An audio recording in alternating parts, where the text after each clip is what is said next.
CUET economics day 1 slot 2 में कैसा रहा पेपर। सबसे पहले सीक्वेंस बेस्ड क्वेश्चन डायरेक्टली नहीं आया बट इनडायरेक्टली असेंडिंग ऑर्डर में अरेंज करना फ्रॉम लीस्ट टू मोस्ट करके 2-3 क्वेश्चन आ गए, जिसमें से एक तो इलास्टिसिटी पे ही था, लीस्ट टू मोस्ट कब होगी, और एक था एसएलआर सीआरआर की वैल्यूज पे। इसका मतलब है कि आरबीआई की वेबसाइट पे जाके लेटेस्ट वैल्यूज देख लो, कौन सी ज्यादा होती है कौन सी कम होती है।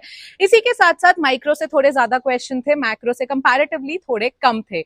इसके साथ साथ अगर हम बात करें case study, return to scale पे केस स्टडी आ गई है। सो रिटर्न टू स्केल पिछले स्लॉट में भी आया है, इस स्लॉट में भी आया है, दैट मींस इट्स इंपॉर्टेंट। दूसरी केस स्टडी थी फॉरेन एक्सचेंज रेट से। इसके साथ साथ हम बात करें कैलकुलेशन बेस, पिछले स्लॉट में नहीं आया था बट इस स्लॉट में आया है। 1/CRR मनी मल्टीप्लायर करके क्वेश्चन है और एक जीडीपी डिफ्लेटर पे क्वेश्चन आया है आपका। इसी के साथ साथ गवर्नमेंट बजट में एलोकेशन पे एंड रीडिस्ट्रीब्यूशन पे ऑब्जेक्टिव ऑफ गवर्नमेंट बजट करके क्वेश्चन आया था। बीओपी पे जैसे हमने देखा केस स्टडी आई थी। माइक्रो में जो 3 नई यूनिट्स आई हैं उससे कोई बहुत सारे क्वेश्चन नहीं आए, लेकिन अगर हम बात करें प्राइस सीलिंग प्राइस फ्लोर पे एक एक क्वेश्चन दोनों पे था। इसके साथ साथ प्रोड्यूसर इक्विलिब्रियम पे भी क्वेश्चन था। एंड अगर हम बात करें तो फॉर्मूला डिराइव करने के से टोटल प्रोडक्ट से एवरेज प्रोडक्ट पे कैसे जाता है, इस पे क्वेश्चन था।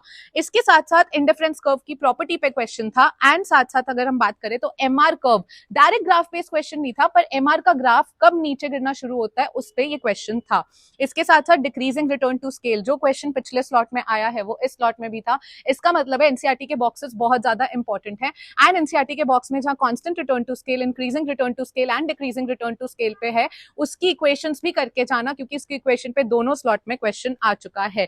क्रोनोलॉजिकल क्वेश्चन आ गया था। क्रोनोलॉजिकल में economic reforms, demonetization and GST. And इसके साथ साथ कोई एक और चीज थी, इसका मतलब है आपको पता होना चाहिए, एलिमिनेशन से सॉल्व हो रहा था। पर इकोनॉमिक रिफॉर्म कब होते हैं, डीमोनेटाइजेशन कौन से ईयर में आया था, जीएसटी कौन से ईयर में आया था, ये चीजें आपको पता होनी बहुत जरूरी है। इसके साथ साथ टैक्स मल्टीप्लायर यानी आपका वो जो एडीएएस का बॉक्स है उससे क्वेश्चन आया था। एक ऑप्शन में था बट आया था। बॉक्सेस मुझे लगा सबसे ज्यादा इंपॉर्टेंट थे, जो मुझे फीडबैक मिला है। एनसीईआरटी से खोज खोज के क्वेश्चन निकाले गए हैं, कहीं और से कुछ नहीं आया। इसका मतलब एनसीईआरटी बहुत इंपॉर्टेंट है। प्रिपेयर करते रहो, ऐसी अपडेट्स और लाती रहूंगी। All the best.